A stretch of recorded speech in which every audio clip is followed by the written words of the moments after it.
Nama saya Fasya Febriania Sari dari kelas 12 IPS, ingin menjelaskan teori evolusi Darwin. Sebelumnya, saya akan memberitahu dan menjelaskan siapa itu Darwin.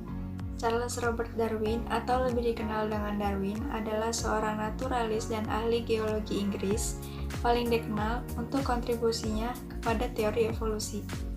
Dia mengemukakan bahwa semua spesies berasal dari nenek moyang bersama dan berkembang dari waktu ke waktu. Dalam publikasi bersama dengan Alfred Russel, dia memperkenalkan teori ilmiah yang menyatakan pola percabangan evolusi dihasilkan dari sebuah proses yang disebut seleksi alam, di mana perjuangan untuk eksistensi memiliki efek yang sama dengan seleksi buatan yang terlibat dalam seleksi buatan.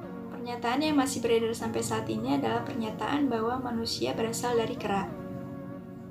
Sangat disayangkan, pengertian teori evolusi menjadi sangat dipersempit menjadi sebatas teori Charles Darwin yang mengatakan bahwa manusia berasal dari kera. Entah bagaimana, teori evolusi ini selalu dikait-kaitkan dengan sosok Charles Darwin yang seolah-olah mengatakan bahwa asal-usul manusia itu dari monyet atau kera. Padahal dari sejarahnya, perumusan teori evolusi sendiri tidak pernah ada pernyataan seperti itu. Charles Darwin sendiri juga tidak pernah menyatakan hal itu. Nah, pertanyaannya, apakah harusnya ada manusia setengah kera atau tahap transisi?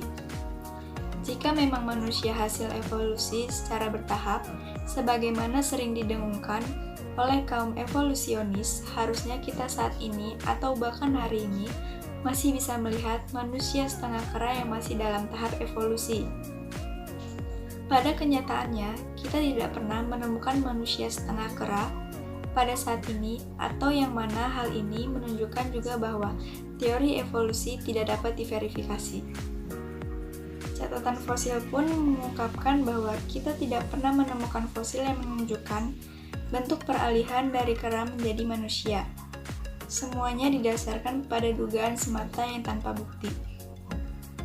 Peralihan evolusi manusia dari Australopithecus, Homo habilis, Homo erectus, dan Homo sapiens, sebagaimana sering didengungkan oleh kaum evolusionis, hanya didasarkan pada dugaan dan asumsi semata. Lebih masuk akal dikatakan bahwa antara Australopithecus, Homo habilis, Homo erectus, dan Homo sapiens tidak ada hubungan sama sekali. Mereka sebenarnya hanyalah organisme-organisme yang berbeda dan hidup di zaman berbeda, tetapi kemudian dihubung-hubungkan oleh kaum evolusionis. Teori evolusi Darwin menyatakan bahwa manusia merupakan hasil dari suatu peristiwa kebetulan dan kemudian berkembang mengalami adaptasi dengan lingkungannya.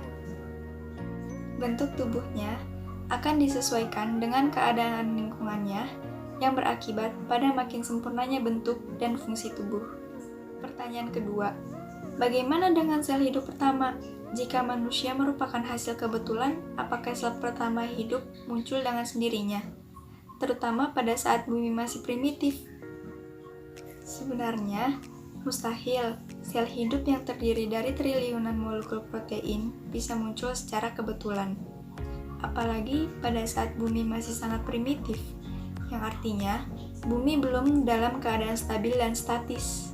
Jika baca teori evolusi kimia yang menjelaskan kemunculan bagaimana sel hidup pertama muncul, tampak sangat menawan. Tetapi, kita jangan lupa, teori itu hanya menjelaskan bagaimana asam amino terbentuk, bukan sel hidup secara keseluruhan, yang terdiri dari ribosom, mitokondria, retikulum, endoplasma, ataupun membran sel, dan lain-lain. Memang, asam amino adalah unsur terkecil penyusun sel tubuh, tetapi asam amino tidak mampu dengan sendirinya membentuk organel-organel sel yang kompleks.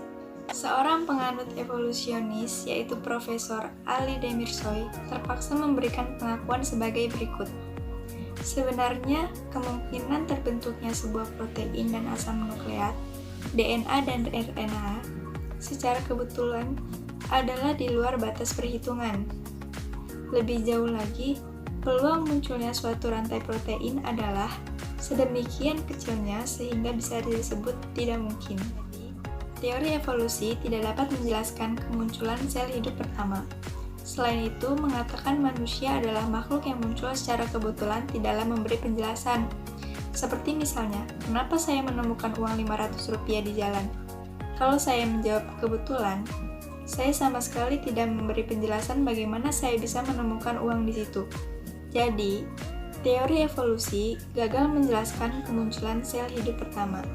Oke, jadi itu adalah penjelasan dari saya mengenai teori evolusi Darwin, dan semoga penjelasan tadi dapat dimengerti. Sekian, terima kasih.